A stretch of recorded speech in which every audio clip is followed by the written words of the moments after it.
Это был не просто осетино-ингушский конфликт, а самая настоящая этническая чистка ингушей в пригородном районе, в котором по сей день очень плотно проживают ингуши, которые в свою очередь не хотят где-то там жить.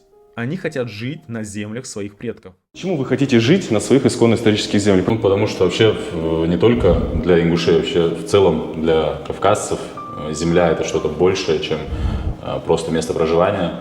У нас не такой большой народ, чтобы мы могли в любом месте уживаться спокойно. Нам нужно, если мы потеряем свою культуру, если мы потеряем свою землю, соответственно, мы потеряем свою культуру и свою идентичность и в целом народ. И язык забудем, и историю забудем, поэтому нам нужно быть там, откуда мы родом. Мы здесь будем находиться до тех пор, пока нам российское правительство не будет гарантировать нашу безопасность, и мы не вернемся в свои дома. Мы вернемся только в свои дома и никуда уезжать не будем. Здесь делается все для того, чтобы нас вынудить уехать за пределы республики, Северной Осетии я имею в виду, но мы не собираемся отсюда уезжать и не уедем.